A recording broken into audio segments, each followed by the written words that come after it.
हरे कृष्णा कृष्णा कृष्णा हरे हरे, हरे राम राम राम हरे हरे। हरे कृष्णा। आप सभी भक्तों का हार्दिक स्वागत है आज की श्रीमद् भागवतम की इस कक्षा में। स्वागतम सुस्वागतम। और हम चर्चा कर रहे हैं श्रीमद् भागवत के तृतीय स्कंद के अध्याय 13 पर। तो जल्दी से हम रिकैप करते, कल हमने क्या पढ़ा था।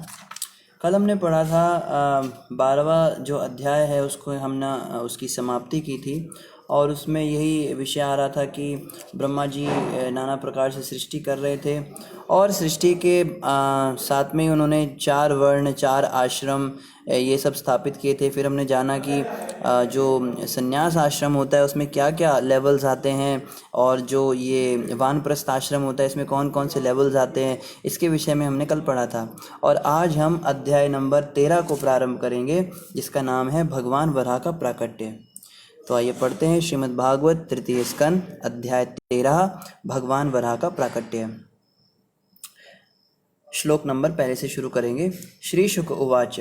श्री शुकदेव गोस्वामी ने कहा, हे राजन, मैत्री मुनि से इन समस्त पुण्यतम कथाओं को सुनने के बाद विदुर ने पूर्ण पुरुषोत्तम भगवान की कथाओं के विषय में और अधिक पूछताछ की, क्योंकि इनका आदर पूर्वक सुनना उन्हें पसंद था। तो शुकदेव गोस्वामी बता रहे परीक्षित महाराज को, देखो ये सारी कथा जो है ना, ये चल रही है अभी शुकताल में, जहाँ पर कि हरिद्वार में जैसे बता रहे थे, वहाँ के पास में जो गंगा नदी के तट पर परीक्षित महाराज बैठे थे आमरण उपवास करके कि मैं मर जाऊँगा, अब मुझे जीना नहीं है, मुझे जो है श्राप लग गया ऋषि का। वहाँ पे शुकदेव गोस्वामी प्रकट हुए थे और उन्होंने कहा था, राजन मैं आपको भागवत कथा सुनाऊंगा जिससे आपकी मुक्ति हो जाएगी, अब चिंता मत कीजिए। तो उसी में जो है ये प्रसंग आया था क्रिएशन का, कि ब्रह्मा जी ने किस प्रकार से सृष्टि की। लेकिन इसको सुनने के बाद में अब परीक्षित महाराज ने और जो है मतलब परीक्षित महाराज सुन रहे हैं और शुकदेव गोस्वामी सुना रहे हैं कि मैत्री मुनि और विदुर जी के बीच में क्या बात चल रही है। तो अब शुकदेव गोस्वामी यहाँ पे बता रहे हैं कि मैत्री मुनि जब विदुर जी को इस प्रकार से क्रिएशन के बारे में बता रहे थे, सृष्टि की का सृजन कैसे हुआ इसके विषय में बता रहे थे, तो मैत्री ऋषि ने कहा, आप मुझे भगवान की और कथाएं सुनाइए, क्योंकि भगवान की कथाएं जो हैं इनका आदर पूर्वक सुनना उन्हें पसंद था, उन्हें बड़ा अच्छा लग रहा था भगवान की कथाएं सुनकर, बहुत आनंद आ रहा था, और कह रहे थे और सुनाइए और सुनाइए। तो अभी भगवान का जो वराह अवतार है उसके विषय में यहाँ चर्चा आ रही है। विदुर उवाच। विदुर जी ने पूछा, हे मुनि, ब्रह्मा के प्रिय पुत्र स्वयंभुव ने अपनी अतीव प्रिय पत्नी को पाने के बाद क्या किया। तो कल हमने जाना कि मनु और शत्रुपा ये उत्पन्न हुए थे ब्रह्मा जी को, और ये भी वर्णन आया था कि ये दोनों भाई बहन नहीं थे। ब्रह्मा जी के पुत्र पुत्री होने का इनका कोई एविडेंस नहीं मिलता है भागवत में, ये स्वतः प्रकट हो गए थे और इन्होंने आपस में शादी की। और उसके बाद में अब ये विदुर जी पूछ रहे हैं कि जब इन दोनों की शादी हो गई, जब ये पति पत्नी बन गए, फिर उन्होंने क्या किया। हे पुण्यात्मा श्रेष्ठ, राजाओं का आदि राजा मनु भगवान हरि का महान भक्त था, अतएव उसके शुद्ध चरित्र तथा कार्यकलाप सुनने योग्य हैं। कृपया उनका वर्णन करें, मैं सुनने के लिए अतीव उत्सुक हूँ। तो यहाँ बताया जा रहा है कि जो मनु महाराज थे, जो राजाओं के भी राजा हैं, जो प्रथम मनुष्य हैं इस संसार के, वो जो हैं वो भगवान हरि के भक्त थे। तो यहाँ पे ऐसा हमें इन्फॉर्मेशन मिल रहा है कि ये एडम और ईव नहीं थे, क्योंकि एडम और ईव में बताया जाता है कि एडम ने एक ऐसा सेब खाया था जिसको खाने के लिए भगवान ने उनको मना किया था और उनके अंदर पाप प्रवेश कर गया था। तब उन्होंने काम वासना की तृप्ति के लिए ईव का संग किया था और उससे संतान उत्पन्न हुई थी, जैसा कि बाइबल में या कुरान में या और अन्य ग्रंथों में बताया जाता है। तो यहाँ पे इसका कोई वर्णन नहीं आ रहा है, ये कोई और ही कथा है, बट यहाँ पे ऐसा बताया जा रहा है जो मनु महाराज थे ये तो भगवान के भक्त थे, और बड़े रीति नीति के साथ इन्होंने विवाह संस्कार के द्वारा इनकी पत्नी का जो है संग प्राप्त किया था। शत्रुपा माता के साथ में इन्होंने प्रॉपर तरीके से शादी करी थी, और उसके बाद और यहाँ बताया जा रहा है उनका शुद्ध चरित्र था, उनके चरित्र में भी कोई प्रश्न उठा नहीं सकता। मनु महाराज का चरित्र एकदम शुद्ध था और उनके कार्यकलाप भी सुनने योग्य हैं। तो इनका वर्णन जो है इसको सुनने के लिए विदुर जी कह रहे मैं बड़ा उत्सुक हूँ, आप मुझे बताइए मनु महाराज ने क्या किया। जो लोग अत्यंत श्रम पूर्वक तथा दीर्घ काल तक गुरु से श्रवण करते हैं, उन्हें शुद्ध भक्तों के चरित्र तथा कार्यकलापों के विषय में शुद्ध भक्तों के मुख से ही सुनना चाहिए। तो यहाँ बताया जा रहा है कि गुरु से जब हम श्रवण करने का प्रयास करते हैं। गुरु भी हमने पहले चर्चा की थी, 4 प्रकार के गुरु होते हैं। एक तो चैत्य गुरु के रूप में स्वयं परमात्मा हमारे हृदय में रहते हैं, भगवान ही कृष्णम वंदे जगत गुरु। दूसरे गुरु होते हैं जो पथ प्रदर्शक गुरु होते हैं, जो हमें ऐसा कुछ बताते हैं जिससे हमारी जीवन की राह बदल जाती है और हम भक्ति मार्ग में आ जाते हैं। फिर तीसरे होते हैं जो शिक्षा गुरु होते हैं। शिक्षा गुरु कई हो सकते हैं, जो भी हमें भगवान की भक्ति के विषय में ज्ञान देते हैं, कुछ भी अच्छी बात सिखाते हैं, वो सब शिक्षा गुरु। और फिर चौथे होते दीक्षा गुरु, जिनसे हम प्रामाणिक तौर पर दीक्षा लेते हैं, उनका नाम स्वीकार करते हैं, उनसे माला लेते हैं, मंत्र लेते हैं और वो हमें भगवान से मिलाते हैं। तो इन चारों ही गुरुओं से जब हम भगवान के विषय में सुनने का प्रयास करते हैं, शुद्ध भक्तों के चरित्र का सुनने का प्रयास करते हैं, तो यहाँ बताया जा रहा है कि शुद्ध भक्तों के चरित्र तथा कार्यकलापों के विषय में शुद्ध भक्तों के मुख से ही सुनना चाहिए, ऐसा विदुर जी कह रहे हैं। प्रभुपाद जी अक्सर कहा करते थे कि जो महामंत्र है हरे कृष्ण कृष्ण कृष्ण हरे हरे, हरे राम राम राम हरे हरे, इस महामंत्र को जब कोई व्यक्ति किसी शुद्ध भक्त के मुख से सुनता है, उनके मुख से उच्चारण किया जब ये जाता है, उसको सुनता है, तो तुरंत उसके हृदय शुद्ध होता है। और ये हुआ जब प्रभुपाद जी वेस्टर्न कंट्रीज में गए थे, अमेरिका में गए थे, तो हिप्पी जो गाजर बूली की तरह गौ मांस खाने वाले थे, उन लोगों ने प्याज लहसुन खाना छोड़ दिया। यहाँ भारत के अंदर अगर किसी को बोलो ना प्याज लहसुन छोड़ना है, तो उनकी नानी मर जाती है। वो सोचते हैं ये क्या हो गया, ये तो हो ही नहीं सकता, जिएंगे कैसे अगर प्याज नहीं खाएंगे। अरे चाय कॉफ़ी छोड़ने की बात ही मत करो। और लेकिन हमने देखा विदेशों में हजारों की संख्या में धड़ल्ले से लोगों ने सब कुछ छोड़ दिया। ऐसा कैसे हो गया? क्योंकि प्रभुपाद जैसे शुद्ध भक्त के मुख से उन्होंने हरि नाम सुना, हरि कथा सुनी थी।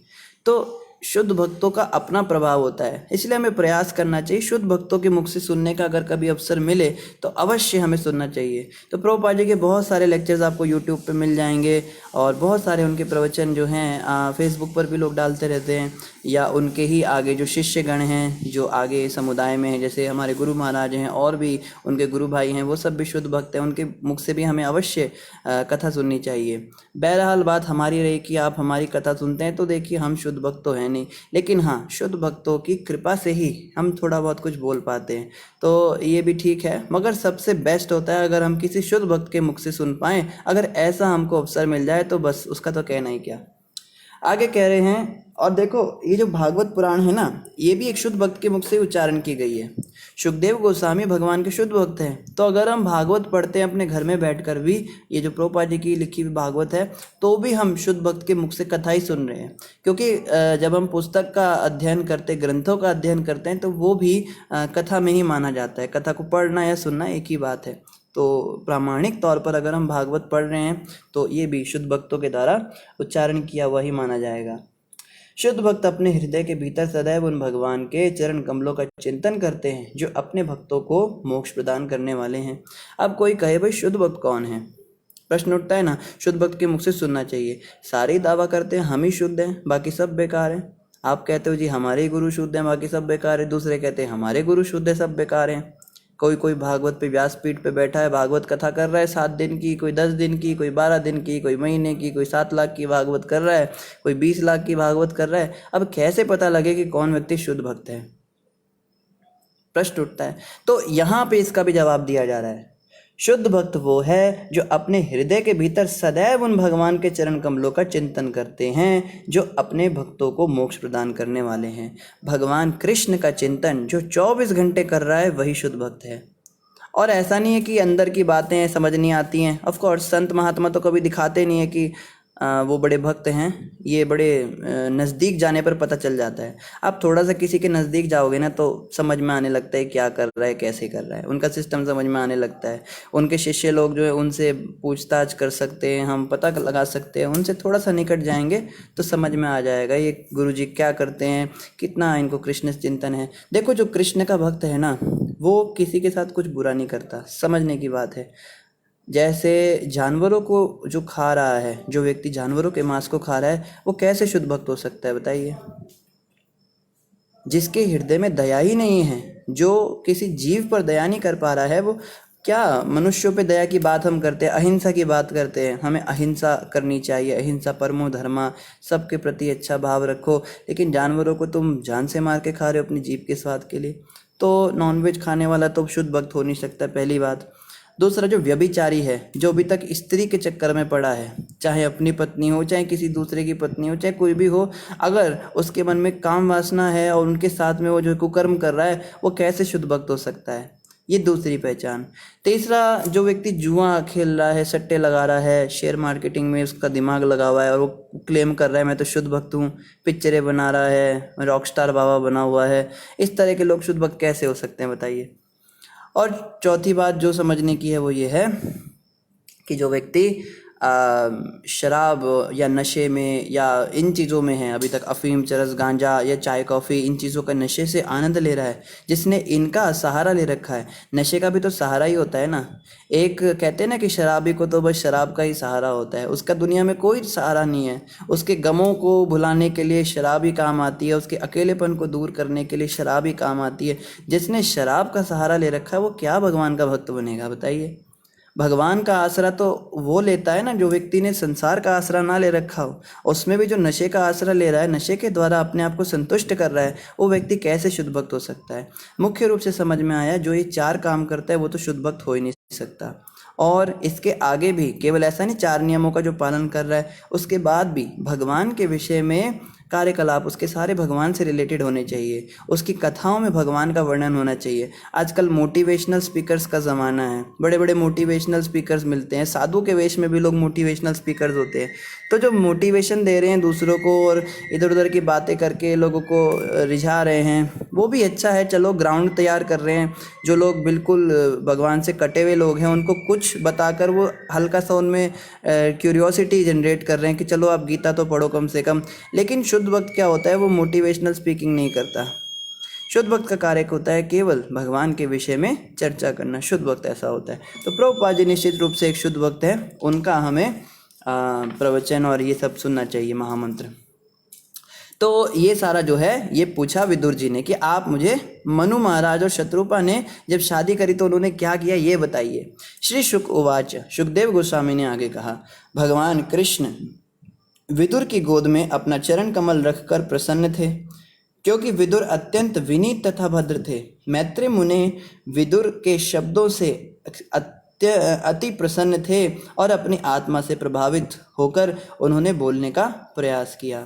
तो यहाँ बताया जा रहा है विदुर जी इतने भाग्यशाली थे कि स्वयं भगवान श्री कृष्ण ने अपना चरण कमल जो है उनकी गोद में रखा था, और इस बात को मैत्री मुनि जानते थे, इसलिए उन्होंने बड़े ही प्रसन्न हुए जब विदुर जी ने ऐसा प्रश्न किया और उनसे बड़ा प्रभावित होकर उन्होंने बोलने का प्रयास किया।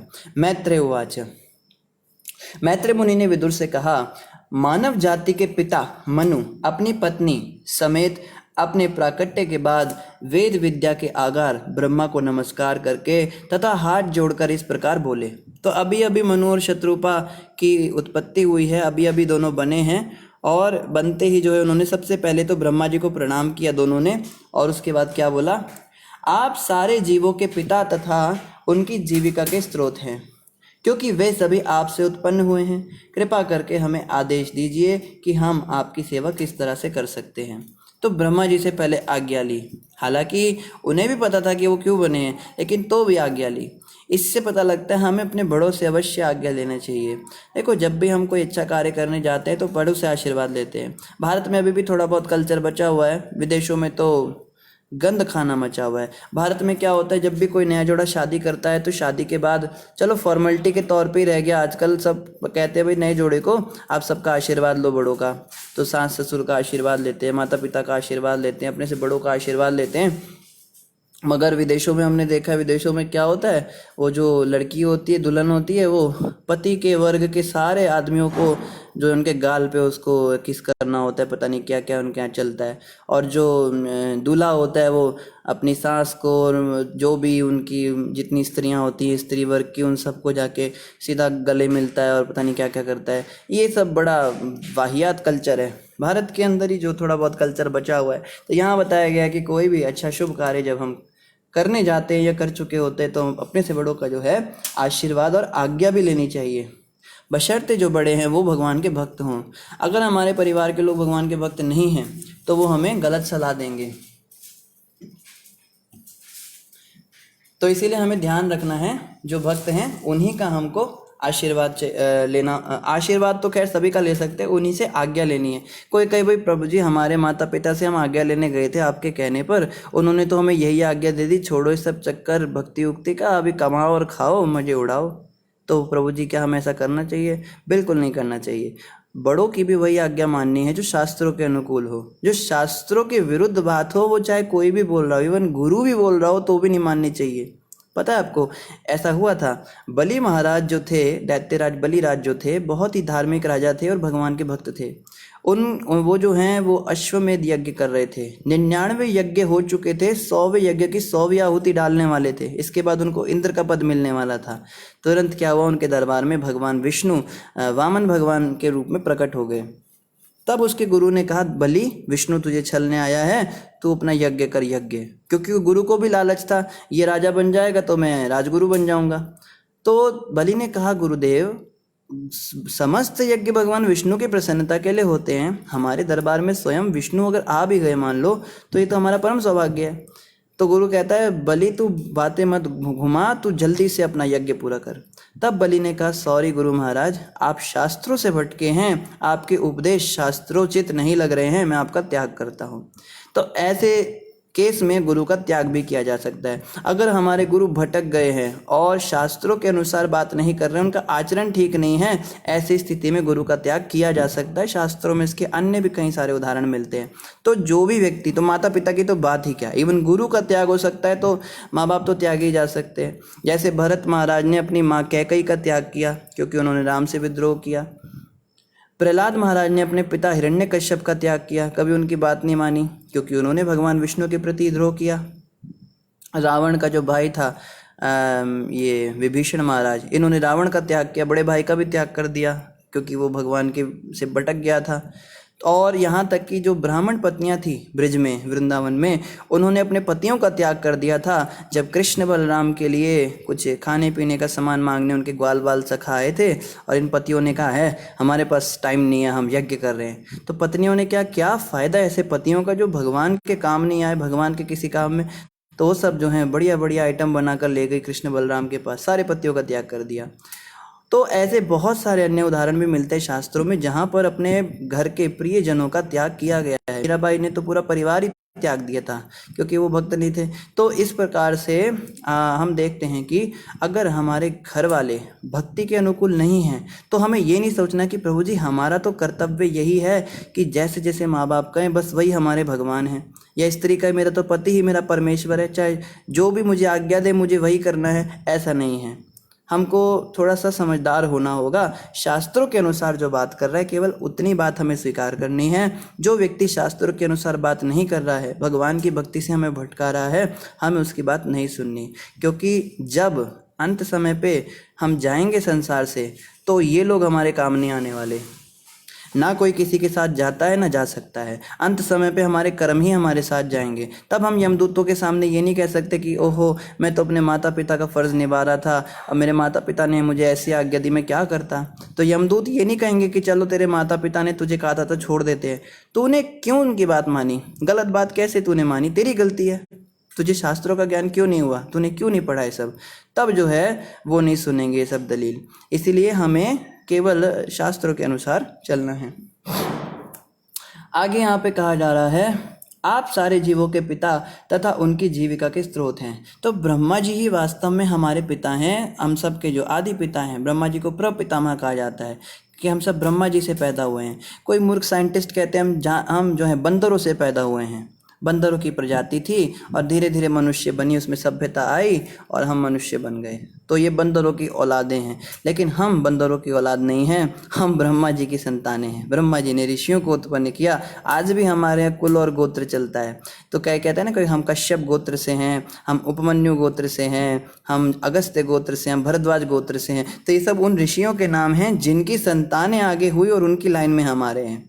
तो हमारे गोत्र से पता लगता है कि हम किन ऋषि की संतान हैं। हमारे भारत में ना भाट होते हैं, भाट, वो भाट आते हैं सारा लेखा जोखा लिख कर जाते हैं। तो उन भाटों भाट जब आते हैं पूछने, अब आपके परिवार में भी आते होंगे, हमारे घर में तो आते हैं, वो जो हैं पीछे की सारी पीढ़ियों के नाम बता देते हैं। आपके पिता के पिता के पिता ये थे, उनके पिता वो थे, वो उस गांव में रहते थे, उनसे पहले वो थे, उनसे पहले वो थे, उनको पूरा उनके पास लेखा जोखा होता है भाट के पास। तो वो जो है वो बताते हैं कि कौन से ऋषि की आप संतान हो, क्या हो। तो हमने एक बार पूछा था उनसे।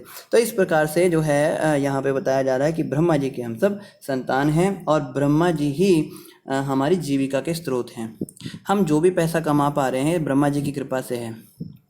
अल्टीमेटली तो भगवान विष्णु की कृपा से ही है, लेकिन इमीडिएट कॉज जो है, उसका जो इमीडिएट रीज़न है वो ब्रह्मा जी हैं, क्योंकि ब्रह्मा जी ने शरीर दिया।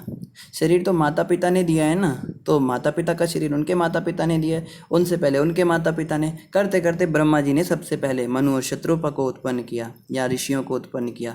तो एक्चुअली में ब्रह्मा जी के द्वारा शरीर है ये दिया गया, और सारी सृष्टि की रचना भी ब्रह्मा जी ही करेंगे। ये सारा जो सामग्री है वो उन्होंने बनाया। तो सब कुछ जो है हमारी जीविका का जो स्रोत है वो वास्तव में ब्रह्मा जी हैं। इसलिए हमें ये नहीं सोचना चाहिए कि मैंने देखो जीरो से शुरुआत करके इतनी बड़ी इंडस्ट्री सेटअप की, मैंने इतना कुछ किया, आज मैं इतना बड़ा आदमी बन गया, तुम सब झुको मेरे आगे। तो हमें यही सोचना चाहिए ये सब कुछ ब्रह्मा जी का है। एक्चुअली तो भगवान विष्णु का ही है, पर उनकी भगवान विष्णु की कृपा से ब्रह्मा जी ने सारी सामग्री हमें दी है। कविता माता पूछ रही है, हरे कृष्णा प्रभु जी, दंडवत प्रणाम। आज भी हम उन माता पिता के त्याग कर सकते हैं जो भक्ति में बाधा उत्पन्न करते हैं? तो माता इस विषय में ना हमको इंडिपेंडेंट डिसीजन नहीं लेना है। हम अपने मन से नहीं सोच सकते कि ये माता पिता तो बेकार हैं, ये तो बात मानते नहीं भक्ति में, इनको छोड़ देते हैं हम।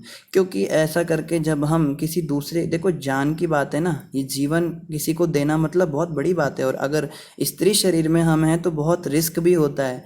तो हो सकता है कि जिस व्यक्ति के कहने पर हम जा रहे हैं उनका त्याग करके बाद में वो व्यक्ति ही हमारे लिए एक नकारात्मक व्यक्ति बन जाए, आगे चल के वही हमारे साथ कुछ हमारा कुछ दुरुपयोग कर दे, चाहे पुरुष है चाहे स्त्री है। इसलिए इस विषय में हमको थोड़ा गाइडेंस लेना चाहिए पर्सनल, किसी अपने जो भी हमारे दीक्षा गुरु शिक्षा गुरु हैं उनसे हमें बात करनी चाहिए कि हम क्या करें। तो वो जो है अच्छे से बताएंगे। ये जो है जनरल ऐसे किसी को भी घर छोड़ के कहीं भी नहीं चले जाना चाहिए। जैसे कई लोग क्या करते हैं, छोड़ो घर बार चलो हरिद्वार, सब घर बार छोड़ के सन्यासी बन के हरिद्वार चले जाते हैं, वृंदावन चले जाते हैं। हमने पहले भी कई बार बताया, 2-4 दिन वहाँ रहते हैं, फिर देखते हैं यहाँ तो यही सब हो रहा है, आश्रमों में भी गंदे काम हो रहे हैं, पॉलिटिक्स हो रही है, मठाधीश बने हुए हैं, खाने पीने का सिस्टम नहीं है, वो जो पैसा दे रहा है उसको तो बढ़िया बढ़िया प्रसाद मिल रहा है और हमें कुछ दे नहीं रहे ठीक से।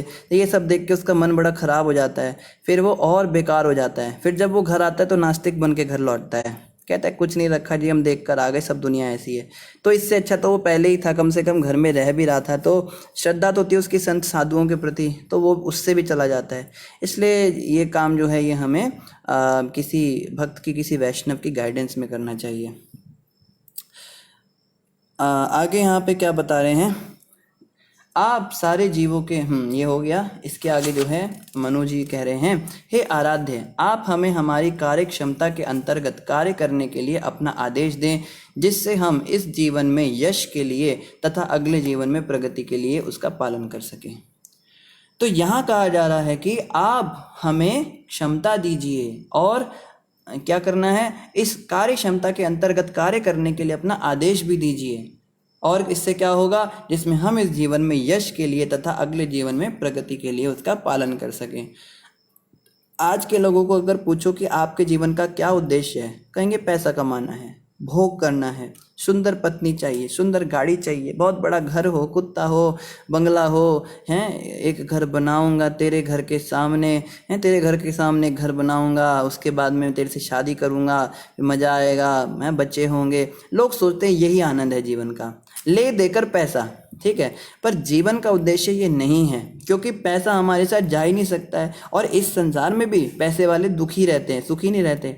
आप देखो ना, जो चीज़ की हम कामना कर रहे हैं हमें देखना चाहिए ना कि जिसके पास वो है उसकी क्या हालत है।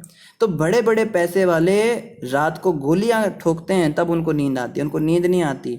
इतना पैसा है, कुछ वहाँ रखा है, कुछ वहाँ रखा है, 24 घंटे उन्हीं का चिंतन चलता रहता है, कहीं वहाँ पैसा ना हो जाए, उधर इतना पैसा लगा रखा है, वहाँ सट्टे में लगा रखा है, वहाँ घोड़े की रेस में लगा रखा है, उधर मैंने उनको यहाँ तक भी डर लगता है मेरी पत्नी मुझे चाय में जहर ना मिला के पिला दे पैसों के लिए। होता है ये, औरत अपने पति को चाय में जहर मिला देती है, बच्चे अपने माँ बाप का कत्ल करवा देते हैं पॉलिटिक्स करके, या उनको आगे पीछे कर देते हैं।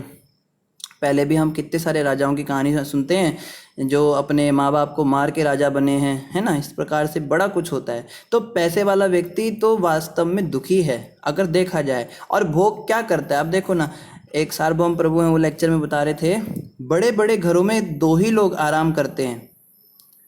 कौन कौन आराम करते हैं? जो बड़ी बड़ी बिल्डिंग है उसमें दो ही लोग आराम करते हैं, एक तो काम वाली बाई और दूसरा कुत्ता। क्योंकि आदमी तो दिन रात जॉब के लिए परेशान है, जॉब कर रहा है, पैसा कमा के ला रहा है ना घर में। बिजनेस वाला है तो दिमाग से परेशान है, एसी में बैठा है पर दिमाग में 24 घंटे टेंशन, फोन पे फोन आए जा रहे हैं, वो तो परेशान है। धूप में जा रहा है, कभी साइट पे जा रहा है, कभी कहीं। औरत जो है वो भी परेशान है, वो घर के मैनेजमेंट में परेशान है, ये करना है वो करना है, उसका बिल भरना है। या अगर जॉब करने वाली है तो डबल परेशानी, घर भी संभालो और जॉब भी संभालो, बच्चों को भी संभालो। बच्चे जो हैं वो भी परेशान, वो पढ़ाई करने स्कूल जा रहे हैं, गर्मी में परेशान हो रहे हैं, इधर कर रहे हैं उधर कर रहे हैं, मेहनत कर रहे हैं। केवल काम वाली बाई होती है, ऐसा प्रभु जी ने बताया, आराम से बैठ के मस्त टीवी देखती रहती है दिन भर। काम वाली बाई का क्या काम होता है? थोड़ा बहुत आगे पीछे हाथ पैर हिला लिया, पैसे भी मिल गए, टीवी भी देख लिया, एसी में भी बैठ गई, घर में जाके इधर से कुछ उठा के भी ले जाती है, कुछ इधर उधर हेरा फेरी भी कर देती है। और दूसरा कुत्ता आराम से बैठता है, घर में एसी लगा हुआ है, कुत्ता आराम से घूम रहा है। यही दो लोग सुखी रहते हैं ऐसे घरों में। तो पैसा जिसके पास है वो व्यक्ति दुखी है। देखो ना, तो जीवन का उद्देश्य पैसा कमाना तो नहीं होना चाहिए। बस पैसा कमाते रहो कमाते रहो, कमाने के चक्कर में जिंदगी जीना ही भूल जाते हैं लोग। उनको बोलो थोड़ा बैठ के भजन भक्ति करो, टाइम नहीं है जी हमारे पास, हमारी जॉब है, हमारा बिजनेस है, हमारा काम रुक जाएगा अगर हम भक्ति भजन में बैठ गए। ऐसे लोग पैसे कमाने के लिए इस संसार में भी दुखी रहते हैं और उसके चक्कर में भक्ति भजन कुछ करते नहीं, अगले जन्म में भी नरकों में जाते हैं, वहाँ जाके भी परेशान होते हैं। लेकिन यहाँ पे मनु और शत्रुपा माता क्या कह रहे हैं, हमारे कार्य करने के बाद में इसका उद्देश्य क्या होगा, इस जीवन में यश के लिए हमें कार्य करना है कि हमारा यश बढ़ सके, लोग कम से कम याद रखे भाई कुछ करके गए हैं। हम किसी के लिए क्या करके जाते हैं, हम तो दूसरों का सत्यानाश करके जाते हैं। 10 लोगों से लोन लेकर और फांसी लगा लेते हैं, मरने के बाद भी गालियां ही खाते हैं। और उसके बाद क्या कह रहे हैं, अगले जीवन में प्रगति के लिए उसका पालन कर सके और ऐसे कार्य करें कि अगले जीवन में भी हमारी प्रगति हो, हमें नरकों में न जाना पड़े, ऊपर की ओर हम उठे, हमारी प्रगति हो, दुर्गति ना हो। ठीक है, ये जो है ये जीवन का उद्देश्य होना चाहिए कि हमारी जीविका से, हमारे कार्यकलाप से इस संसार में भी हमारा यश बढ़े और मरने के बाद भी हमारी प्रगति हो। आगे यहाँ पे क्या कह रहे हैं, ब्रह्म उवाच। अब देखो, अभी ब्रह्मा जी से इन्होंने प्रार्थना की मनु शत्रुपा ने, तो अब मनु और शत्रुपा को जो है ब्रह्मा जी उपदेश देंगे। ब्रह्मा जी ने कहा, हे प्रिय पुत्र, हे जगत के स्वामी, मैं तुमसे अति प्रसन्न हूँ और तुम्हारी तथा तुम्हारी पत्नी दोनों ही के कल्याण की कामना करता हूँ। तुमने मेरे आदेशों के लिए अपने हृदय से बिना सोचे विचारे अपने आप को मेरे शरणागत कर लिया है। तो ब्रह्मा जी कह रहे हैं, मैं बहुत खुश हूँ, तुमने इतना समर्पण भाव दिखाया। तो समर्पण से ही श्रेष्ठ जन खुश होते हैं, समर्पण। लेकिन आज के ज़माने में समर्पण के नाम पे केवल लोग जो हैं धोखेबाजी करते हैं। स्त्री जो है वो झूठे सपने दिखाती है पति को, तुमसे शादी करके तुम्हारे प्रति समर्पित रहूंगी। पति कहता है मैं भी समर्पित रहूंगा, परिवार का अच्छे से पालन पोषण करूंगा। माता पिता जब बच्चे पैदा करते हैं तो बच्चों को सोचते हैं ये समर्पित रहेंगे, या कोई भी किसी के प्रति समर्पित नहीं है। आज हर व्यक्ति अपना उल्लू सीधा करना चाहता है, इसीलिए दुखी है। तो बताया गया फिर समर्पण किसको करें हम, क्योंकि अगर हम संसार में किसी भी व्यक्ति को समर्पण करते हैं तो वो हमारा शोषण ही करते हैं। हम किसी को अपने हृदय की ज़्यादा बात बता देते हैं तो फिर आगे चल के वो व्यक्ति उससे हमारा मिसयूज़ करता है, हमें ब्लैकमेल करता है। हम अपने ऑफिस के अंदर अगर अपने बॉस को अपने बारे में सब कुछ बता देते हैं, वो हमारी सैलरी कट कर देता है, वो आगे पीछे वो कर देता है कि तो ऐसा व्यक्ति है। अगर इवन कि हम किसी दोस्त को बहुत दुख में परेशानी में कुछ बात बताते हैं, समर्पण करते हैं, वो भी हमारा मिसयूज़ करते हैं। तो किसके प्रति समर्पण करें बताइए। इवन पति पत्नी भी जब आपस में शादी जब होती है तब तो बातें शेयर करते हैं। मान लो किसी कारणवश अगर कुछ अनबन हो जाती है, कल को अगर शादी टूट जाती है, कुछ भी होता है, तो सबसे पहला काम होता है इसको नंगा कर देना है, सारी इसकी बातें बता देनी है बाहर। वो सब ओपन कर देते हैं। तो समर्पण वास्तव में किसको किया जाए? समर्पण केवल किसी शुद्ध भक्त को करना चाहिए। भगवान का जो भक्त है, जो भगवान से जुड़े हैं, जो भगवान के चिंतन में लीन हैं, ऐसे व्यक्ति जो होते हैं ये ईर्ष्या रहित होते हैं। इनमें ईर्ष्या नहीं होती। ईर्ष्या मतलब एनवियस नेचर नहीं होता इनका। ये किसी का कुछ बुरा नहीं करना चाहते, ये केवल भला ही भला करना जानते हैं। आपको भैया वो इंसान नहीं है क्या? इंसान के अंदर तो ये चीज़ होती है, ईर्ष्यालु स्वभाव होता ही है, वो किसी ना किसी के साथ शोषण करता ही है उसका। तो कहते हैं नहीं, शुद्ध भक्त जो हैं इनमें ऐसा नहीं होता। क्यों? क्योंकि शुद्ध भक्त भगवान के बहुत निकट रहते हैं। भगवान के बहुत पास रहने के कारण भगवान के गुण उनके अंदर आने लगते हैं। जैसे उदाहरण दिया जाता है लोहे का। लोहा जो है सामान्य रूप से अग्नि उत्पन्न नहीं कर सकता। लोहे को छूने से कभी आपको गर्मी नहीं लगेगी, लेकिन जो लोहा अग्नि का संग कर रहा है, 24 घंटे अग्नि के साथ है, अगर आप उसके दूसरे छोर को पकड़ो तो वो भी अग्नि के समान ही आपको जलन उत्पन्न करेगा। तो है तो लोहा, लेकिन क्योंकि अग्नि का संग कर रहा है इसलिए वो लोहे से अग्नि बन गया। इसी प्रकार से शुद्ध भक्त होते हैं। शुद्ध भक्त भगवान की भक्ति में, भगवान के चिंतन में इतने लीन रहते हैं कि वो भी भगवान के समान ही हो जाते हैं। उनके पास जाने से हमें वैसा ही अनुभव, वैसी ही कृपा मिलती है जैसे भगवान के पास जाने से मिलती है। लेकिन रहते वो भगवान के भक्त ही हैं, वो भगवान नहीं बन जाते। लेकिन लोहा जब अग्नि का संग छोड़ देता है, उसके अंदर अगर अभिमान आ जाए कि मैं तो अग्नि बन चुका हूँ, तो तुरंत जो है अग्नि से दूर जाते फिर से ठंडा हो जाता है। तो कई लोग जो हैं वो भक्ति तो करते हैं, भक्ति के प्रभाव से उनके अंदर शक्ति आने लगती है, लोग उनसे जुड़ने लगते हैं, लोग आकर्षित होने लगते हैं उनके प्रति, उनको आके समर्पण करते हैं।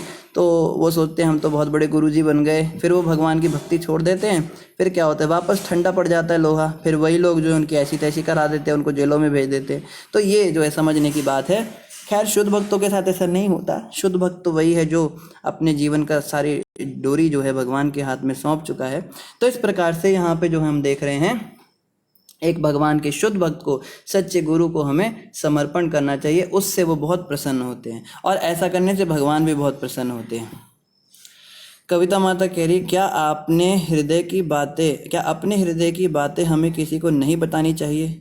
कविता माता, ये तो देखो हमारा व्यक्तिगत व्यवहार है, हम क्या करते हैं क्या नहीं करते हैं ये तो हमारे ऊपर है। लेकिन यहाँ पे समझाया जा रहा है कि ऐसे व्यक्ति को हमें अपना समर्पण नहीं करना चाहिए जो शोषण कर सकता है, जिसके अंदर ईर्ष्या है। स्वाभाविक रूप से इस संसार में हर व्यक्ति आज ईर्ष्यालु बना हुआ है। जैसे माँ के विषय में बताते हैं, माँ के हृदय में ईर्ष्या नहीं होती। माँ कैसे भी हो अपने बच्चों का भला ही चाहती है। लेकिन आजकल के समाज में ऐसा भी हम देख रहे हैं, विदेशों में तो बड़ा आम हो गया, भारत में भी ये सब आ गया कि 2 बच्चों की माँ प्रेमी के साथ भाग गई पति की मौत करके। और कई जो औरतें होती हैं वो शादी के बाद डाइवोर्स लेती हैं और कहती है बच्चों को भी मैं नहीं रखूँगी, मैं दूसरी शादी करनी है मुझे, बच्चों को तुम रखो। तो माँ और बाप जब ऐसे हो गए तो फिर और किसी की तो बात ही क्या कहें आपको। इसीलिए कहा जाता है केवल किसी सच्चे शुद्ध भक्त को ही भगवान के हमें समर्पण करना चाहिए, अन्य तो कोई भी इस संसार में समर्पण के योग्य नहीं। और देखो, माँ बाप की बात रही तो अगर मान लो हमारे माँ बाप वैसे नहीं हैं, बहुत अच्छे हैं और बहुत हमसे प्यार करते हैं, तो भी वो हमारा कल्याण तो करना चाहते हैं, मगर वो जानते ही नहीं हमारा कल्याण किस में है। ये भी तो समस्या है ना। वो चाहते तो हैं, उनकी इंटेंशंस तो प्योर हैं, वो चाहते हैं बच्चों का भला हो, हमारे बच्चे खुश रहें, सुख से रहें, उनका जीवन अच्छा हो, भविष्य अच्छा हो, पर उन्हें पता ही नहीं कि जीवन अच्छा कैसे होता है। उन्हें लगता है ये पैसा कमा लेंगे, जॉब कर लेंगे, इनकी शादी हो जाएगी तो ये खुश हो जाएंगे, पर ये सब से कोई सुखी थोड़ा ना होता है। तो हमें ऐसे व्यक्ति को समर्पण करना है जो हमारा कल्याण जानता भी हो, उसको पता भी तो होना चाहिए भाई कल्याण है किस में। ऐसे तो केवल गुरु ही हमने देखे हैं संसार में, या फिर कोई शुद्ध भक्ति देखे हैं जो जानते हैं। तो इसलिए ऐसा बताया जा रहा है कि केवल किसी सच्चे शुद्ध भक्त को, किसी महात्मा को, किसी संत को ही हमें समर्पण करना चाहिए। आगे माता कह रही है, बट आजकल हम जस्टिफाई नहीं कर सकते कि सामने वाले के मन में क्या चल रहा है। तो माता, भक्ति के प्रभाव से ये आ जाता है, हमारे अंदर इंट्यूशंस आने लगते हैं, ऑटोमेटिक हमें भगवान की कृपा से समझ में आने लगता है कि कौन व्यक्ति कैसा है। अभी जैसे क्या हुआ ना, एक भक्ति माता थी, नाम उनका भक्ति था, तो वो माता बड़ी भक्त थी भगवान की। तो मुगलों के समय की बात है, बड़ी अच्छी, ये सच्ची घटना बता रहे हैं गुरु महाराज, जिसको अक्सर अपने प्रवचनों में सुनाते हैं। वो माता बड़ी भोली भाली थी। भगवान के भक्त ना बड़े भोले होते, जैसे आप कह रहे हो ना कि हम सामने वाले को पता नहीं लगा पाते, तो वो भी ऐसी ही थी।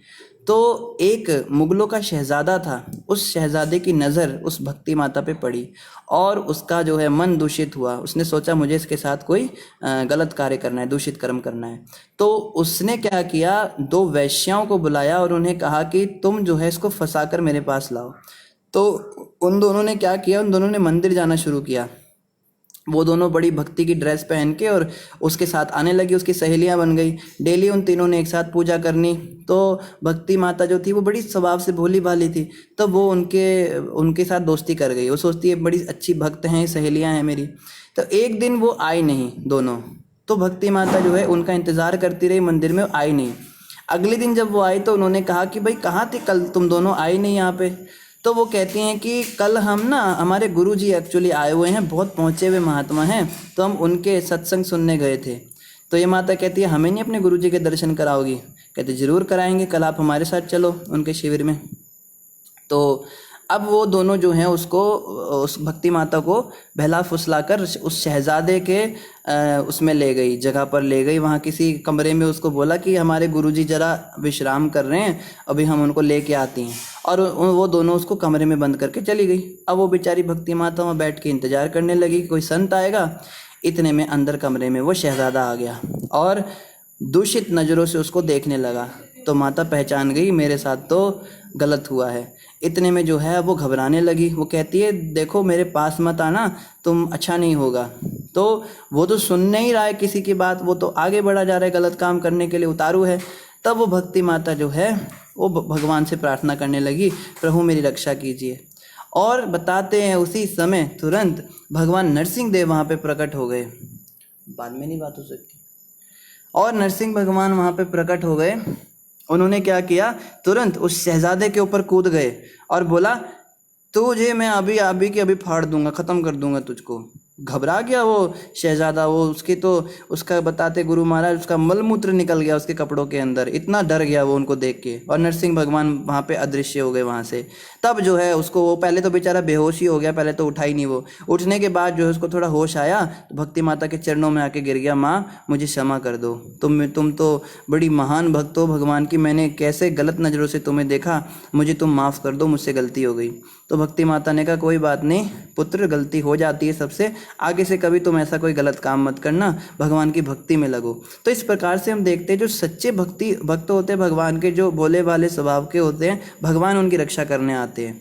लेकिन जो चंट बनते हैं, चालाक बनते हैं, चतुराई करते हैं, जैसे हम देखते भी हैं संत समाज में भी बड़ा चालाकी और पॉलिटिक्स और मंदिर की सारी सत्ता मेरे हाथ में आ जाए, या भक्ति जीवन में बस खाली हमें इधर उधर देखना, वो देखो वो तो ऐसे करते हैं, वो पति पत्नी मंदिर में आते हैं और बाहर जाके वो ऐसे गंदे काम करते हैं, निंदा चुगली में लगे हुए हैं जो लोग, ऐसे लोगों के लिए भगवान सहायता करने नहीं आते।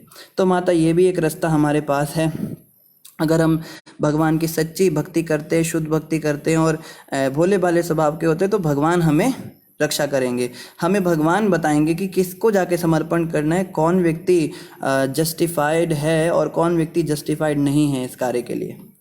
आगे यहाँ बताया जा रहा है, तुमने मेरे आदेशों के लिए अपने हृदय से बिना सोचे विचारे अपने आप को मेरे शरणागत कर लिया है। तो ब्रह्मा जी बहुत प्रसन्न हुए कि आप दोनों ने मुझे समर्पण किया है। और आगे फिर क्या कहा ब्रह्मा जी ने, हे वीर तुम्हारा उदाहरण पिता पुत्र संबंध के सर्वथा उपयुक्त है। कि आपने जो एग्जाम्पल सेट किया है ये पिता और पुत्र के जो रिश्ता है उसके प्रति एकदम सही उदाहरण है कि एक पुत्र को बिल्कुल ऐसे ही होना चाहिए जैसे तुम मेरे प्रति हो, पूरी तरह समर्पित। यहाँ पे उन पिता की बात की जा रही है जो शास्त्रों के अनुसार कार्य करते थे अन्य युगों में। आजकल कलयुगी पिता ऐसे हैं, यहाँ पंजाब में हम रहते हैं, पंजाब में क्या कल्चर है, बच्चा जब 18 साल का हो जाता है, 20 साल का हो जाता है, तो बाप ही उसको टेबल पे बैठ के शराब पिलाना सिखाता है। यहाँ ये कल्चर है, बताइए ये कोई कल्चर है? ऐसे बाप के बारे में यहाँ नहीं कहा जा रहा है कि ऐसे पिता को समर्पित कर दो जो रोज़ आपको कभी लाल परी पिला रहा है, कभी काली परी पिला रहा है। ऐसे पिता को समर्पित करने की ज़रूरत नहीं है। समर्पण ऐसे पिता को करना है जो भगवान के भक्त हों, भगवान के भक्ति में हमें आगे बढ़ाएं। और हमारे जो शिक्षा गुरु होते हैं वो भी पिता समान ही होते हैं, जो हमें भक्ति में आगे बढ़ाते हैं, तो उनके प्रति भी हमें ऐसा ही भाव रखना चाहिए। और विशेष रूप से जो हमारे दीक्षा गुरु हैं, जिनका हम नाम ग्रहण करना चाहते हैं, जिनसे हम दीक्षा प्राप्त करना चाहते हैं, उनके प्रति तो हमें 100% समर्पण रखना चाहिए। कई बार गुरु महाराज ऐसी आज्ञाएं देते हैं हमको जो हमें पसंद नहीं आती, हम सोचते हैं ये तो हमसे हो ही नहीं सकता, ये हमारे लेवल की बात नहीं है। लेकिन अगर हम रिस्क लेकर उस आज्ञा का पालन करते हैं, तो मैं अपने व्यक्तिगत जीवन से आपको बता रहा हूँ, बहुत सारे ऐसे अनुभव हुए हैं जहाँ पे हमें लगा कि ये नहीं करना चाहिए, ऐसा करना प्रैक्टिकली पॉसिबल नहीं है हमारे लिए, लेकिन क्योंकि गुरु ने कहा है तो हमने कर दिया। तो बाद में हमने देखा कितने बड़े बड़े भय से हमारी रक्षा हुई है, कितनी विकट परिस्थितियों पे जो है जाकर हमें गुरु की कृपा ने, गुरु की आज्ञा ने बचाया है। और हम देखते हैं हमारे साथ जो बाकी के लोग थे जो गुरु की आज्ञा पालन नहीं करते थे, आज सब तितर बितर हो गए। तो गुरु की आज्ञा पालन करना बहुत ही अत्यंत आवश्यक भावी है, विशेष रूप से उनके प्रति समर्पण भाव रखना। मान लो हम गुरु की किसी आज्ञा का पालन नहीं कर सकते, किसी कारण से हमें लगता है कि इस आज्ञा का पालन नहीं हो सकता है, तो बताया जाता है ऐसे में हमें क्या करना चाहिए, हमें गुरु के पास ही जाना चाहिए।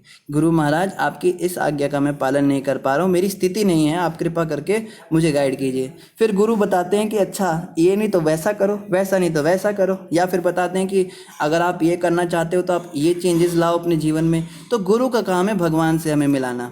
तो हम ये ना एक्सपेक्ट करें कि गुरु के पास जाएंगे और गुरु जी हमें कोई ऐसी बात बताएंगे जिसको सुन के हम बड़े खुश हो जाएंगे। हाँ, कोई नियम की ज़रूरत नहीं, कोई कायदे कानून नहीं करने, सुबह उठो चाहे दोपहर को उठो, चाहे प्याज लहसुन भी खा लो, कोई बात नहीं। भक्ति तो जो है भाव का विषय, बब्बे दी फुल कृपा है, तुम पे बब्बे की पूरी कृपा है, तुम चिंता ना करो, बस खाली अपने डोनेशन देते रहो, साल साल में आते रहो और पैसा चढ़ाते रहो और पत्रिका पढ़ते रहो, प्रचार करो गुरु जी का। गुरु जी कोई नियम कायदा ही नहीं बता रहे। ऐसे गुरु सबको बड़े पसंद आते हैं, सस्ते गुरु हर कोई चाहता है, कोई ऐसा गुरु मिल जाए, कोई नियम ना बताए, कोई कायदा ना बताए और बस भगवान से हमें मिला दे। तो शॉर्टकट जो है चलता नहीं है। ऐसे जो ठग गुरु होते हैं, इनके विषय में कहा गया है कि लोभी गुरु और पापी चेला नरक में दोनों ठेलम ठेला। ऐसा गुरु भी नरक में जाता है और उसका शिष्य भी, सारे जो उसके अनुयायी होते हैं वो सब भी नरक ही भरते हैं। तो ऐसे व्यक्ति जो सस्ते, जो कोई नियम नहीं, कोई कायदा नहीं और बस भगवान से मिलाने की बातें करेंगे, आप तो जी या कहेंगे आप तो पहले ही भगवान हो, आप भी नारायण, मैं भी नारायण, हम सब नारायण ही तो हैं। ऐसे जो नारायण होते हैं फिर बाद में नरकों में सड़ते हैं, नरक भरते हैं ये। तो इनको समर्पण नहीं करना है, सच्चे शुद्ध भक्तों को हमें समर्पण करना है। और यहाँ पे कहा जा रहा है जो ईर्ष्या की सीमा के परे है और विवेकी है, वह अपने पिता के आदेश को प्रसन्नता पूर्वक स्वीकार करता है और अपने पूरी सामर्थ्य से उसे संपन्न करता है। ईर्ष्या की सीमा से परे और विवेकी, ये दो यहाँ पे सिम्टम्स बताए हैं उस व्यक्ति के। देखो हम सब चाहते हैं कि हमें सच्चे गुरु मिले, लेकिन प्रभुपाद जी कहते थे सच्चे गुरु तुम्हें तब मिलेंगे जब तुम सच्चे शिष्य बनोगे।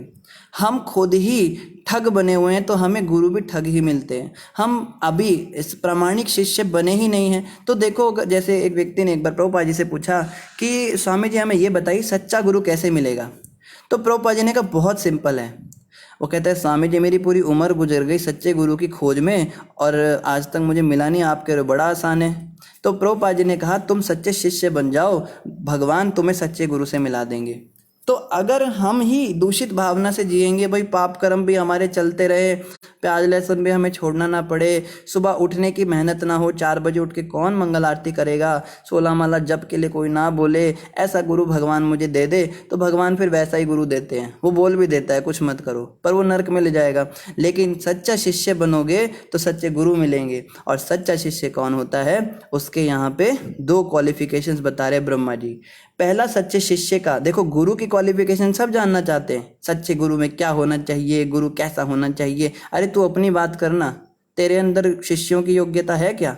तो जिनकी दीक्षा हुई है या जो लेने की सोच रहे हैं, उनमें ये 2 बातें अवश्य होनी चाहिए। पहला तो ईर्ष्या की सीमा से परे हो, भैया ईर्ष्या खत्म करो।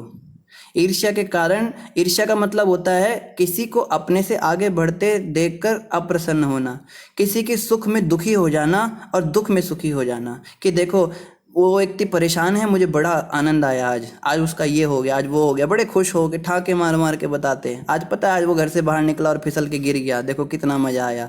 या कोई व्यक्ति अगर हमसे आगे बढ़ रहा है, प्रगति कर रहा है भक्ति में, तो हम ईर्ष्या करके जो है उसको पीछे करने की कोशिश करें। ये बड़ा बढ़ रहा है, नया नया आया है मेरे सामने, और देखो आते ही इसने ये कर दिया वो कर दिया, इसको पीछे करते हैं। ये जो ईर्ष्या है, ये उस व्यक्ति में अगर है तो उसको सच्चे गुरु नहीं मिलने वाला। मिल भी जाएगा तो उसका कोई कल्याण नहीं। ईर्ष्या से तो मुक्त होना पड़ेगा। ईर्ष्या जो है ये जहर की तरह होती है। ईर्ष्यालु योनियां हैं सांप और बिच्छू। जानवरों में भी अलग अलग कैटेगरीज होती हैं। इनमें जो सांप और बिच्छू होते हैं ये ईर्ष्यालु स्वभाव के होते हैं। सांप और बिच्छू क्या होते हैं, बाकी अगर किसी जानवर को आप तंग करो, परेशान करो, तो वो सेल्फ डिफेंस में आपको परेशान करेंगे, बदले में काटेंगे, खाएंगे। या फिर अगर कोई जानवर भूखा है, जैसे शेर, चीता ये हैं, तो ये आपको खाएंगे, आके आपको मार देंगे, मतलब किसी कारण से। पर सांप और बिच्छू ऐसे होते हैं, ये अकारण ही आपको काट सकते हैं, आपको परेशान कर सकते हैं। तो ईर्ष्यालु व्यक्ति सांप और बिच्छू के समान होता है, अकारण ही दूसरों को परेशान करता है, तंग करता है। उससे कोई व्यक्ति कुछ कह नहीं रहा है, लेकिन उसको बड़ी जलन लगती है, बड़ी उसको आग लगी रहती है, उसके हृदय में आग जलती रहती है। ये कैसे आंखों को खटकता है ना, कहते हैं। वो व्यक्ति बस अपना काम कर रहा है, वो आपको परेशान नहीं कर रहा है, पर फिर भी मन में रहता है कि ये व्यक्ति आगे कैसे निकल रहा है, इसको कैसे पीछे करूं, कैसे मैं इसका सत्यानाश कर दूं। तो ये ईर्ष्यालु स्वभाव तो छोड़ना पड़ेगा। और दूसरा क्या बताया, विवेकी। विवेकी का मतलब होता है विवेक।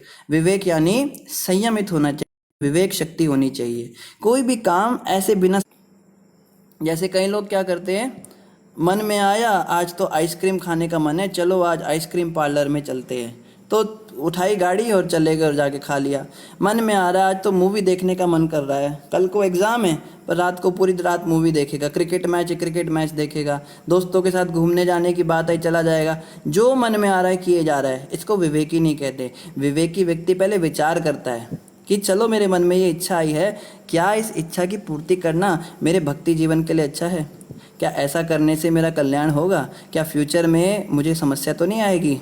ऐसे व्यक्ति को विवेकी कहते हैं। और अगर वो उसका जो इच्छा है, जो मन में इच्छा आ रही है, वो प्रतिकूल है, वो अनुकूल नहीं है, वो अच्छी इच्छा नहीं है, तो उसको त्यागने में भी संभव होना चाहिए।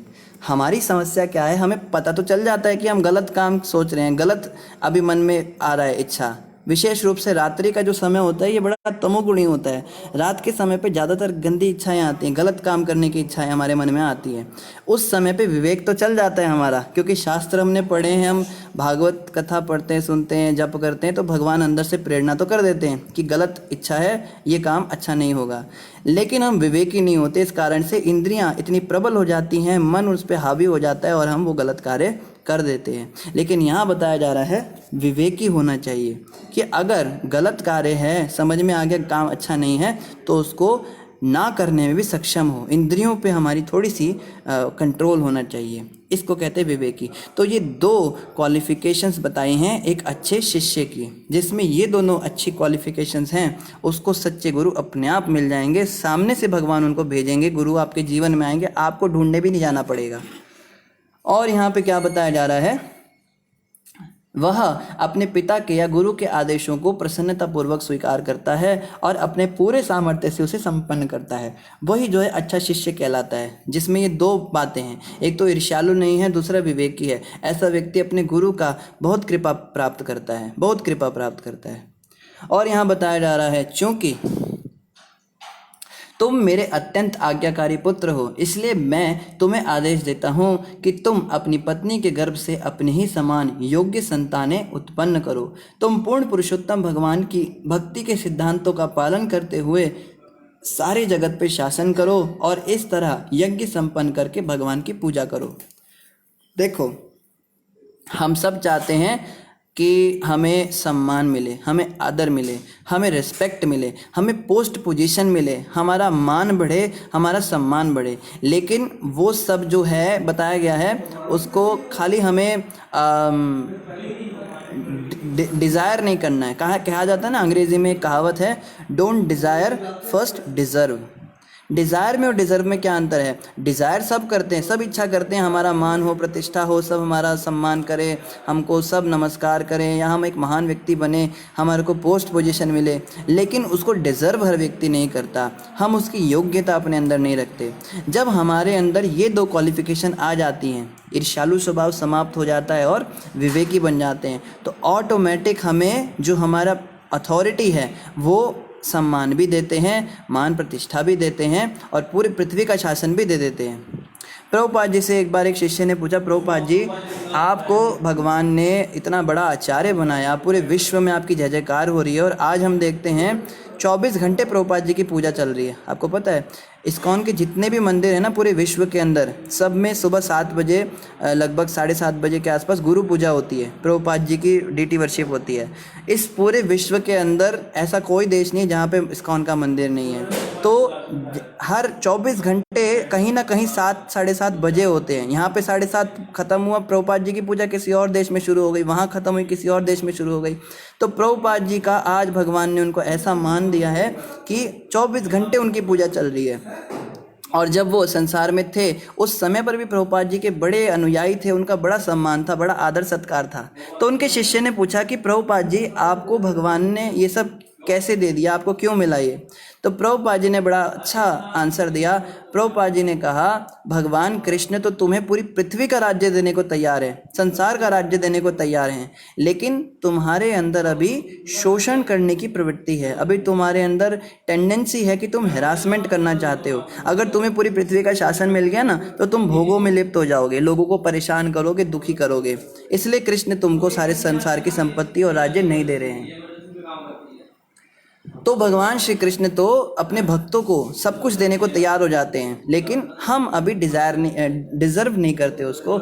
यहाँ पे देखो मनु महाराज ने थोड़ा सा समर्पण भाव जब ब्रह्मा जी को दिखाया तो ब्रह्मा जी ने बदले में क्या किया, उनको सारे संसार का राज्य दे दिया, और उनको ये भी आज्ञा दी तुम अपनी पत्नी के गर्भ से अपनी ही समान योग्य संतानें भी उत्पन्न कर सकोगे, और पूर्ण पुरुषोत्तम भगवान की भक्ति के सिद्धांतों का पालन करते हुए सारे जगत का शासन कर पाओगे। तो अगर कोई व्यक्ति भगवान की भक्ति करने को तैयार है, भगवान की भक्ति के सिद्धांतों से कॉम्प्रोमाइज़ नहीं कर रहा है, उसको जो है पूरी पृथ्वी का शासन भी मिल सकता है। लेकिन समस्या ये हो जाती है कि हम पृथ्वी का तो शासन चाहते हैं, आदर सम्मान तो चाहते हैं, लेकिन भक्ति के सिद्धांतों का हम पालन नहीं करते। तो कैसे भगवान हमको ये सब देंगे बताइए। आगे यहाँ पे वर्णन आ रहा है, हे राजन, यदि तुम भौतिक जगत में जीवों को उचित सुरक्षा प्रदान कर सको तो मेरे प्रति वह सर्वोत्तम सेवा होगी। ये देखिए कितनी आवश्यक बात है, कितना इम्पोर्टेंट पॉइंट है ये। ब्रह्मा जी कह रहे हैं कि अगर जगत में जितने जीव हैं उनको तुम सुरक्षा प्रदान कर सके तो ये मेरी सबसे बड़ी सेवा होगी। तो एक राजा का सबसे पहला कर्तव्य है सुरक्षा देना। हम सोचते हैं राजा का मतलब होता है जो मज़ा करे, पृथ्वी पे शासन करे, लोगों के ऊपर हुकूमत करे, जो कि हम देखते भी हैं, जितने भी ये बड़े बड़े मंत्री और ये सब होते हैं आजकल राष्ट्रपति, ये सब सोचते हैं हम अब राजा बन गए, अब बस हम लोगों का शोषण करेंगे, लोगों पे राज्य करेंगे, इनको अपने हिसाब से चलाएंगे। यहाँ तक कि परिवार के अंदर भी जब कोई व्यक्ति पति बनता है, पिता बनता है, तो वो सोचता है ये बच्चे, ये पत्नी, ये सब, इन पे मैं राज्य करूँगा, इन पे हुकूमत चलाऊँगा अपनी। मैं कहूँगा तो टीवी चलेगा, मैं कहूँगा तो लाइट बंद होगी, मैं कहूँगा तो हैं मेरे हिसाब से सब कुछ होगा, इतना पैसा दिया है तेरे को, इतने में ही तू घर का खर्चा चला। तो ये जो है ये ठीक नहीं है, भगवान खुश नहीं होते। अच्छा गृहस्थी कौन होता है? ऐसा नहीं है कि गृहस्थ जीवन में जाना बुरा है, लेकिन गृहस्थ जीवन का पालन भी तो करना चाहिए ना। जिसने शादी कर ली वो गृहस्थ थोड़ा ना होता है। शादी करने वाला तो देखो, बच्चे तो जानवर भी पैदा ही कर रहे हैं, कुत्ते बिल्ली भी बच्चे पैदा करते हैं, तो वो गृहस्थ थोड़ा ना कहलाते हैं।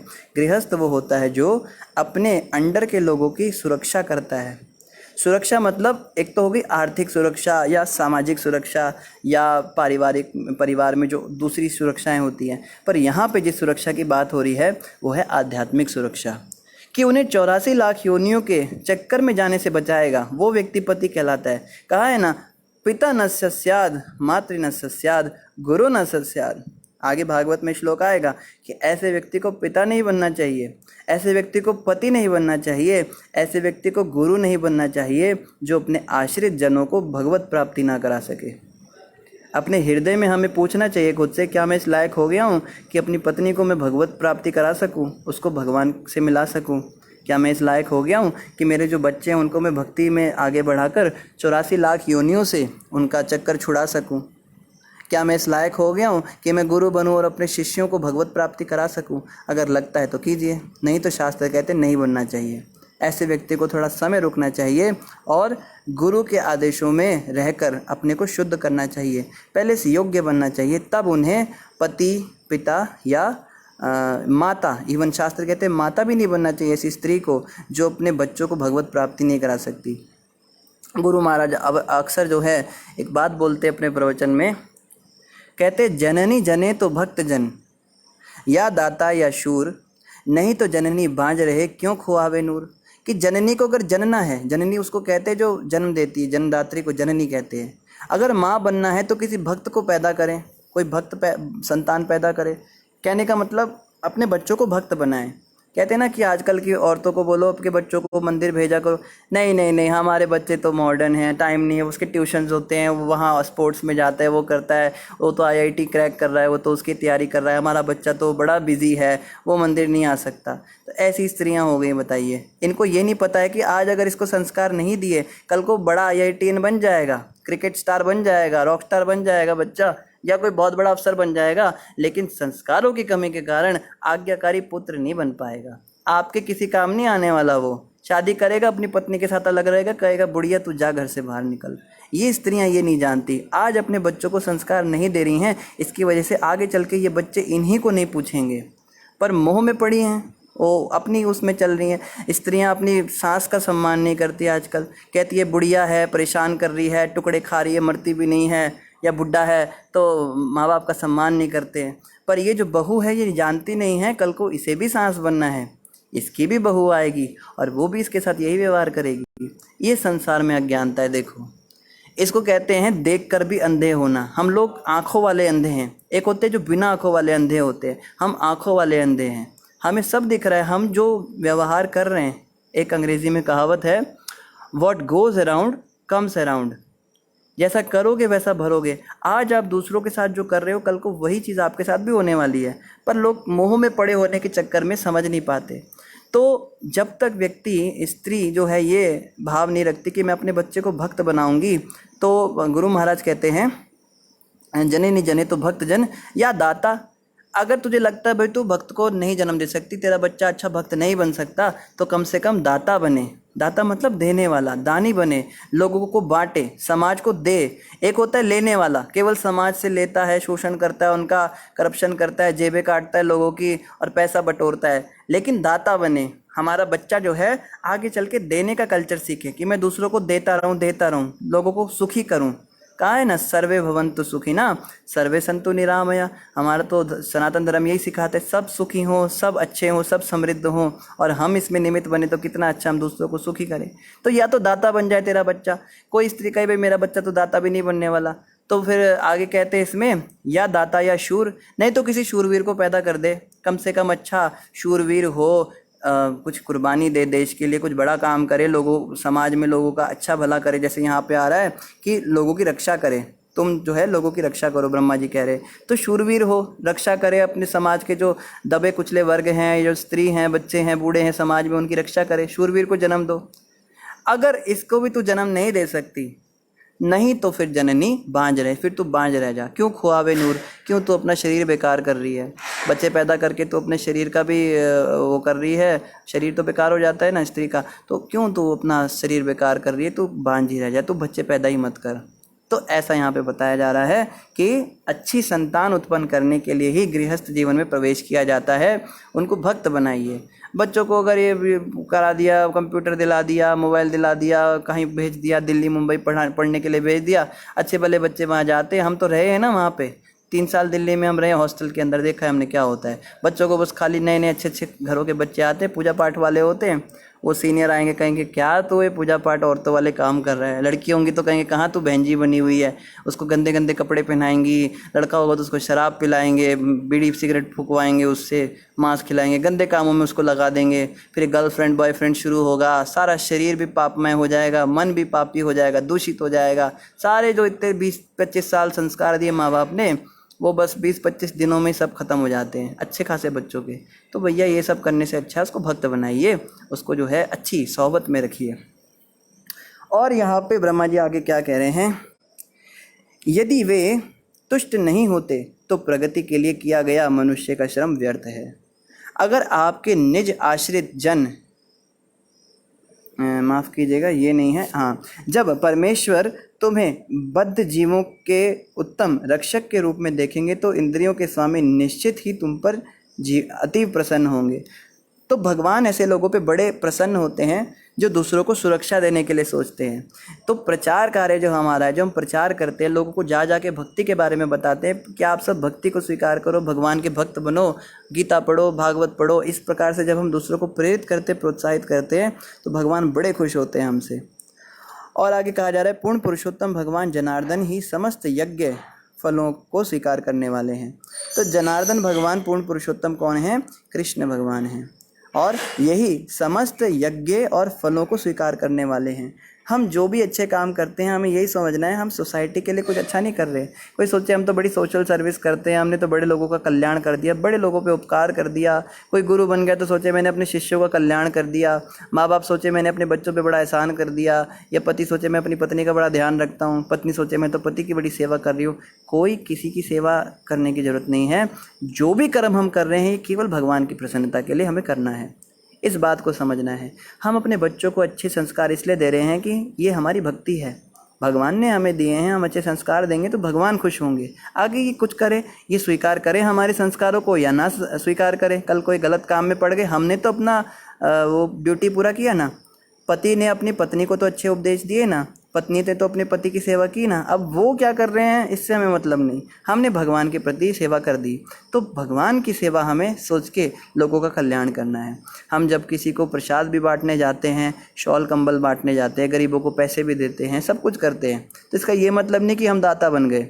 हमें समझना है ये सारे कार्य हम भगवान की प्रसन्नता के लिए कर रहे हैं, क्योंकि भगवान खुश होते हैं। हमें केवल भगवान कृष्ण को प्रसन्न करना है, हमें संसार को प्रसन्न नहीं करना। जैसे कई लोग कीर्तन करने बैठते हैं, मंदिर में गा रहे हैं, राग गा रहे हैं, कीर्तन और अलाप ले रहे हैं, और मृदंग बजाने वाला मृदंग ठोक रहा है। ये सोचते हैं कि लोग खुश हो जाएंगे, लोग वाहवाही करेंगे, तालियां बजाएंगे। हमें लोगों की प्रसन्नता के लिए कीर्तन थोड़ा ना करना है, या प्रवचन लोगों को खुश करने के लिए थोड़ा ना करना है, या हम प्रचार लोगों को खुश करने के लिए, उनको अपना अनुयायी बनाने के लिए थोड़ा ना कर रहे हैं। ये सारे कार्य केवल और केवल भगवान कृष्ण की, भगवान जनार्दन की प्रसन्नता के लिए होने चाहिए। इवन कि गृहस्थ जीवन में कोई अगर जॉब भी कर रहा है तो वो यही सोचे कि ये जॉब भी मेरी भक्ति है। कैसे भक्ति है? इस जॉब से मैं जितना पैसा कमाऊंगा उसका अधिक से अधिक अंश मैं भगवान की सेवा में लगाऊंगा। शास्त्र तो कहते 50% अपने आय का जो तनख्वाह, जो इनकम है, उसका 50% हमें भगवान की सेवा में लगाना चाहिए। मंदिर में दान करें, नहीं तो साधु संतों को घर पे इनवाइट करें, नहीं तो रेगुलर प्रोग्राम करवाएं, जैसे तैसे करें। इतना भी नहीं कर सकते तो कम से कम दशांश कहा गया शास्त्र में, मिनिमम 10% तो हमारी आय का लगना ही चाहिए भगवान की सेवा में। अगर इतना भी हम लगा नहीं पा रहे हैं तो माफ़ कीजिएगा, अपने आप को गृहस्थ मत समझिए। गृहस्थ वो है जो कम से कम 10% अपना दे रहा है, और बाकी जो बचा हुआ पैसा है उससे भी भोग नहीं करता है। वो व्यक्ति जो गृहस्थ है वो क्या करता है, उस पैसे से परिवार का पालन करता है, ये सोच के कि ये लोग भक्ति में आगे बढ़े। उनकी अनावश्यक डिमांड पूरी नहीं करता है। फैमिली कह रही है हमें तो लग्जरी चाहिए, हमें तो बड़ा गाड़ी बंगला चाहिए, वो सब दे दिया उसको, क्या करेंगे? नर्क भरेंगे। तो भक्त जो होता है वो केवल भक्ति के अनुकूल जो चीज़ें होती है उसमें पैसे को इन्वेस्ट करता है। यात्राओं पे ले जाता है परिवार को, कभी जगन्नाथपुरी जाते हैं, कभी वृंदावन जाते हैं, भक्तों के संग में जाते हैं, कैंप निकलते हैं, इतने सारे मंदिरों में जाते हैं, या भक्ति के विषय में उन चीज़ों में जो है पैसे को खर्च करते हैं। तो ये जो है ये भक्त होते हैं। और यहाँ कहा जा रहा है, यदि वे तुष्ट नहीं होते, अगर कृष्ण भगवान खुश नहीं हुए तो प्रगति के लिए किया गया मनुष्य का श्रम व्यर्थ है। मल्टीप्लाई 0, सब बेकार है। तुम्हारी बड़ी बड़ी एजुकेशन बेकार है, तुम्हारे बड़े से बड़े बिजनेस बेकार हैं, तुम्हारा सारा पैसा, सारा धन दौलत बेकार है जो तुमने बैंक अकाउंट रखे हैं भर भर के, तुम्हारी पत्नी बेकार है जिसको तुम बड़े चांद तारे तोड़ के ला रहे हो, या तुम्हारा पति भी बेकार है जिसको तुम बड़ा खुश कर रहे हो, तुमने अपने बच्चों को बड़ा खुश कर दिया, उनको बड़ा बड़ा आदमी बना दिया, अपनी लड़की की शादी बहुत अच्छी कर दी, बच्चों को अच्छी जॉब लगा दी, सब बेकार है अगर कृष्ण प्रसन्न नहीं हुए। अगर कृष्ण ही खुश नहीं हुए तो इन लोगों को खुश करके क्या किया? आप बताओ ना, अंत समय पे जब यमदूत आएंगे तो ये लोग थोड़ा ना साथ जाएंगे हमारे, कोई हमारी मदद नहीं करेगा। इस बात को याद कीजिए।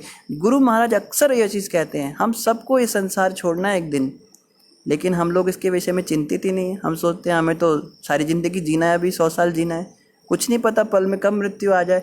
उस समय के विषय में हमें चिंतन करना है कि देखो जब मैं जाऊंगा इस संसार से तो ये लोग कोई मेरे काम नहीं आएगा, तो इनको खुश करके फ़ायदा क्या हुआ? मान लो पूरी दुनिया को खुश कर लिया, पूरी दुनिया तुम्हारे पीछे चल रही है, बहुत बड़े तुम डोनर कहलाए, तुमने बहुत अच्छे अच्छे काम किए, बहुत तुमने NGO खोले, बड़े गरीब लोगों का तुमने विकास किया, परिवार को भी बड़ा अच्छे से रखा, सब कुछ किया, लेकिन भगवान को तुमने प्रसन्न नहीं किया, भगवान की भक्ति तुमने की नहीं, तो क्या फ़ायदा?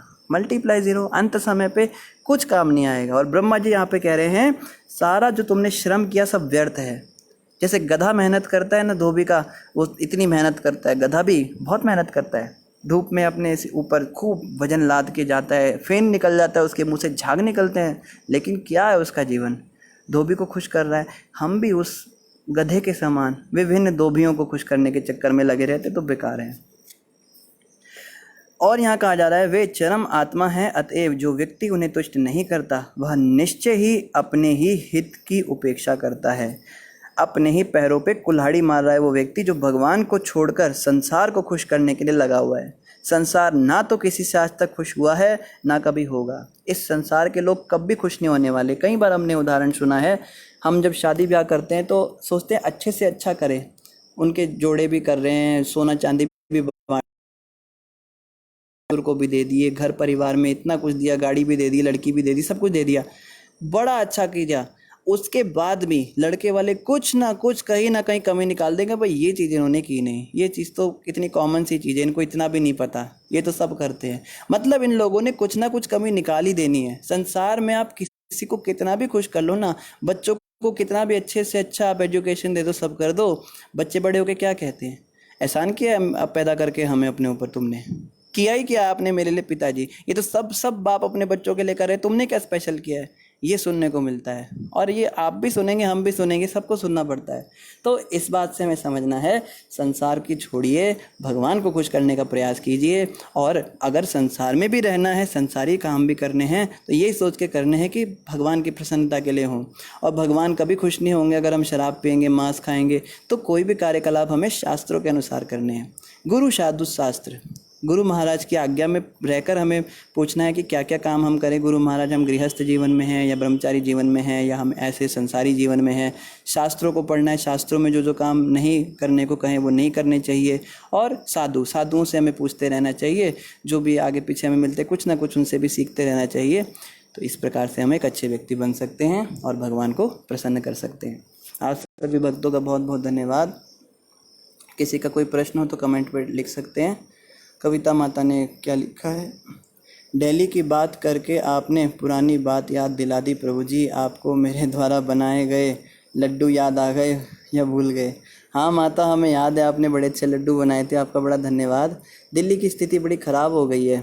यहाँ पे दिल्ली यूनिवर्सिटी की आप बात कीजिए तो वहाँ पे क्या करते हैं ना, नए नए बच्चे आते हैं, उनको शराब बीड़ी और इन चीज़ों में लगा देते हैं। या आजकल क्रिश्चियन मिशनरीज़ बड़े वहाँ हो गए, जो हिंदू परिवारों से लड़के आते हैं उन्हें क्रिश्चियन बनाएंगे, मुसलमान बनाएंगे, ये सब वहाँ पे चल रहा है। ये बड़ी बेकार स्थिति हो गई। तो अपने बच्चों को अगर किसी जगह भेजना भी है ना, बाहर किसी शहर में, तो इस्कॉन में ना एक बेस फैसिलिटी होती है। हमारे बेस होते हैं, वो क्या होते हैं, उसमें भक्त लोग रहते हैं, वो पीजी होते हैं इस्कॉन के, जिन पीजी में पेड गेस्ट की तरह ही होते हैं, कमरे होते हैं, उसमें बच्चे पढ़ने वाले रहते हैं, पर केवल भक्तों को रखते हैं वो। उसमें प्रसाद की फैसिलिटी भी रहती है, भगवान के दर्शन भी होते हैं, उसमें सुबह 4 बजे भी उठाया जाता है, बच्चों को भक्ति भी कराई जाती है, और अपने जो काम हैं उनके जो पढ़ाई लिखाई है वो भी वो साथ में करते हैं। तो हम जब दिल्ली में थे तो हम बेस में ही रहे 3 साल, तभी तो बचे रहे, नहीं तो इन हॉस्टलों में रहते तो हमारा भी बेड़ा गर्क और ठंडी सड़क हो जाना था। तो अगर आप में से कोई इस विषय में जानना चाहते हैं कि जैसे मुंबई में, दिल्ली में, बड़े बड़े शहर जितने हैं, ये बेंगलोर वगैरह, सब जगह पे हमारे बेस फैसिलिटी है इस्कॉन के द्वारा। तो आप वहाँ पे रह सकते हैं। वहाँ पे मिनिमम चार्जेस होते हैं, तो उसमें बहुत अच्छा फैसिलिटी मिल जाता है भक्ति का। तो इन्हीं शब्दों के साथ आप सभी का बहुत धन्यवाद। ग्रंथराज श्रीमद् भागवत महापुराण की जय। जगत गुरु शिला प्रभुपाद की जय। गौर भक्तवृंद की जय। हरे कृष्ण।